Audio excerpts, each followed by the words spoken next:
നമസ്കാരം. കേരള രാഷ്ട്രീയം പിന്നെയും ഒരു തിരഞ്ഞെടുപ്പിനെ അഭിമുഖീകരിക്കാൻ പോവുകയാണ്. കേരളത്തിൽ ഇതൊരു നിർണായക ഘട്ടം കൂടിയാണ്. തുടർഭരണം നിലനിർത്തി ചരിത്രം കുറിച്ച് പിണറായി സർക്കാർ അത് വീണ്ടും ആവർത്തിച്ചാൽ രാഷ്ട്രീയ വനവാസത്തിന് പോകേണ്ടി വരുന്നത് സതീശൻ മാത്രമല്ല, കേരളത്തിലെ മുഴുവൻ കോൺഗ്രസുകാരുമായി. കേരളത്തിലെ മുഴുവൻ DCC ഓഫീസുകളും സീലിട്ട് പൂട്ടി ശരീരം അനങ്ങി പണിയെടുത്തു ജീവിക്കേണ്ടി വരും പിന്നെ നേതാക്കന്മാർക്കൊക്കെ. ഇത്രയേറെ ആരോപണങ്ങൾ പിണറായി ഭരണത്തിനെതിരെ പ്രതിപക്ഷം നിരത്തി പൊതുജനത്തിനെ സ്വന്തം പക്ഷം നിർത്താൻ ശ്രമിച്ചിട്ടും പരാജയപ്പെട്ടാൽ അത് കേരളത്തിൽ വേരറ്റു പോകുന്ന കോൺഗ്രസിന്റെ ഗതികേടിന്റെ പെട്ടിയിലെ അവസാന ആണിയടിയായി. കേരള രാഷ്ട്രീയത്തിൽ വീണ്ടും നിർണായക ഘട്ടം രൂപപ്പെടുന്ന വേളയിലാണ് കമ്മ്യൂണിസ്റ്റ് പാർട്ടി പോളിറ്റ് ബ്യൂറോ യോഗം ചേരാൻ പോകുന്നത്. അടുത്ത നിയമസഭാ തിരഞ്ഞെടുപ്പ് മുൻനിർത്തിയുള്ള തന്ത്രങ്ങൾ, സ്ഥാനാർത്ഥി നിർണയം, സംസ്ഥാന നേതൃനിരയുടെ ഭാവി ഇവയെല്ലാം ചർച്ചാ വിഷയങ്ങളാകുമ്പോൾ ഏറ്റവും കൂടുതൽ ശ്രദ്ധ കേന്ദ്രീകരിക്കുന്നത് പിണറായി വിജയൻ വീണ്ടും മത്സരിക്കുമോ എന്ന ചോദ്യത്തിലേക്ക്. അതിനൊപ്പം തന്നെ കേരളത്തിൽ ഇടതുപക്ഷം തുടർച്ചയായ അധികാരത്തിൽ എത്തുമോ എന്നതും രാഷ്ട്രീയ പ്രേക്ഷകർ ഉറ്റുനോക്കുന്ന വിഷയമാണ്. കേരള രാഷ്ട്രീയത്തിൽ കഴിഞ്ഞ ഒരു ദശാബ്ദത്തെ ഏറ്റവും ശക്തമായ നേതൃപ്രതിച്ഛായ പിണറായി വിജയന്റേതാണ്. 2016 അധികാരത്തിലെത്തിയ അദ്ദേഹം 2021 ചരിത്രം തിരുത്തി തുടർച്ചയായ രണ്ടാം ഭരണകാലം ഉറപ്പിച്ചു. ഭരണക്ഷമത, കോവിഡ് കാലത്തെ ഇടപെടലുകൾ, അടിസ്ഥാന സൗകര്യ വികസനം, ക്ഷേമ പദ്ധതികളുടെ വ്യാപ്തി ഇവയെല്ലാം അദ്ദേഹത്തെ ശക്തനായ ഭരണാധികാരിയായി രൂപപ്പെടുത്തി. എന്നാൽ പ്രായപരിധി, പാർട്ടിയുടെ തലമുറ മാറ്റ ചർച്ചകൾ, ദേശീയ തലത്തിലുള്ള രാഷ്ട്രീയ ഉത്തരവാദിത്വങ്ങൾ എന്നിവയും ഇപ്പോൾ പരിഗണനയിലുണ്ട്. CPM-ന്റെ ആഭ്യന്തര ഘടനയിൽ പോളിറ്റ് ബ്യൂറോയും കേന്ദ്ര കമ്മിറ്റിയും നിർണായക തീരുമാനങ്ങളാണ് എടുക്കുന്നത്. അതിനാൽ പിണറായി വിജയന്റെ മത്സര പ്രഖ്യാപനം വ്യക്തിപരമായ തീരുമാനമാകില്ല, പകരം പാർട്ടി തന്ത്രത്തിന്റെ ഭാഗമായി. രാഷ്ട്രീയമായി നോക്കുമ്പോൾ അദ്ദേഹം വീണ്ടും മത്സരിക്കുന്നത് ഇടതുപക്ഷത്തിന് ആത്മവിശ്വാസം പകരുന്ന ഘടകമായിരിക്കും. എതിരാളികൾ ശക്തമായ നേതൃമുഖം മുന്നോട്ട് വെക്കാൻ ശ്രമിക്കുന്ന സാഹചര്യത്തിൽ ഇടതുപക്ഷം ഉറച്ച മുഖം നിലനിർത്താൻ ശ്രമിക്കും. അത് പിണറായി ആണെന്ന കാര്യത്തിൽ തർക്കവുമില്ല.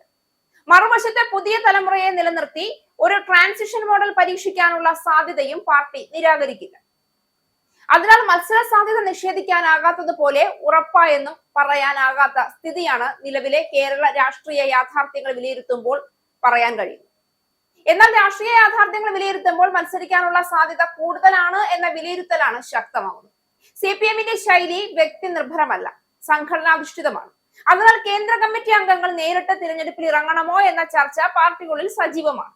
ഭരണപരിചയമുള്ള നേതാക്കളെ ജനവിധിക്ക് മുന്നിൽ നിർത്തുന്നത് സംഘടനയ്ക്ക് കരുത്തേകുമെങ്കിലും ദേശീയതല ഉത്തരവാദിത്വങ്ങളും പരിഗണിക്കേണ്ടതുണ്ട്.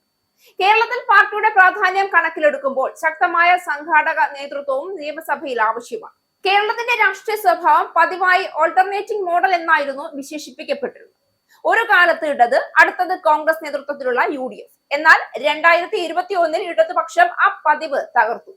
ഇപ്പോഴത്തെ സാഹചര്യത്തിൽ വീണ്ടും അതേ മാതൃക ആവർത്തിക്കുമോ എന്നതാണ് അടുത്ത ചോദ്യം. ക്ഷേമ പദ്ധതികളുടെ ഫലപ്രദമായ നടത്തിപ്പ്, അടിസ്ഥാന സൗകര്യ വികസനത്തിൽ കൺമുന്നിൽ കാണുന്ന പുരോഗതി, ഗ്രാമതലത്തിൽ വരെ ശക്തമായ പാർട്ടി ഘടന എന്നിവ ഇടതുപക്ഷത്തിന്റെ ശക്തികളായിരിക്കുമ്പോഴും സാമ്പത്തിക പ്രതിസന്ധി, കടബാധ്യതയെ ചൊല്ലിയും അഴിമതിയെ ചൊല്ലിയുമുള്ള ചർച്ചകൾ, കേന്ദ്ര സംസ്ഥാന ബന്ധത്തിലെ സംഘർഷങ്ങൾ, ഭരണത്തോടുള്ള സ്വാഭാവികമായ ആന്റി ഇൻകംബസി വികാരം എന്നീ വെല്ലുവിളികളും ചെറുതല്ല. സാധാരണ വോട്ടർ ഇന്ന് കൂടുതൽ പ്രായോഗികമായി ചിന്തിക്കുന്നവരാണ്. ആശയപരമായ വിശ്വാസം മാത്രമല്ല, ജീവിത നിലവാരത്തിലെ മാറ്റവും തൊഴിലവസരങ്ങളും വിലക്കയറ്റവും സാമൂഹിക മുന്നേറ്റത്തിന്റെ വളർച്ചയും ഇവയൊക്കെ നിർണായക ഘടകങ്ങളാകും തിരഞ്ഞെടുപ്പ്. പിണറായി വിജയന്റെ വ്യക്തിപ്രഭാവം ഇപ്പോഴും ഇടതുപക്ഷത്തിന്റെ വോട്ട് ബാങ്കിനെ ഏകീകരിക്കുന്നു. എന്നാൽ നഗരമേഖലകളിലെ യുവജന വികാരങ്ങൾ, മധ്യവർഗത്തിന്റെ സാമ്പത്തിക ആശങ്കകൾ എന്നിവ തിരഞ്ഞെടുപ്പിനെ സ്വാധീനിക്കും. കേരളത്തിൽ ഇടതുപക്ഷത്തിന് വീണ്ടും അധികാരത്തിലെത്താനുള്ള സാധ്യത തള്ളിക്കളയാനാവില്ല. പിണറായി വിജയൻ മത്സരിക്കാനുള്ള സാധ്യത രാഷ്ട്രീയമായി ഇപ്പോഴും ശക്തവുമാണ്, പ്രത്യേകിച്ച് തിരഞ്ഞെടുപ്പ് കടുത്തതായ. എന്നാൽ പാർട്ടി ദീർഘകാല തന്ത്രം മുൻനിർത്തി വ്യത്യസ്ത തീരുമാനവും എടുക്കാം. കേരള വോട്ടർ ആരെയും അന്ധമായി അനുകൂലിക്കുന്നവരല്ല, പ്രകടനത്തെ അടിസ്ഥാനമാക്കിയാണ് വിധിയുണ്ടാവുന്നത്. അതിനാൽ പോളിറ്റ് ബ്യൂറോ യോഗത്തിലെ തീരുമാനം സംസ്ഥാന രാഷ്ട്രീയത്തിന്റെ ദിശ നിർണ്ണയിക്കുന്ന ഒരു നിർണായക മൈൽ സ്റ്റോൺ ആയി. ഇടതുപക്ഷം വീണ്ടും വരുമോ എന്ന ചോദ്യത്തിന് ഉത്തരമൊരുക്കുക നേതൃമുഖം മാത്രമല്ല, ജനങ്ങളുടെ മനസ്സാണ്.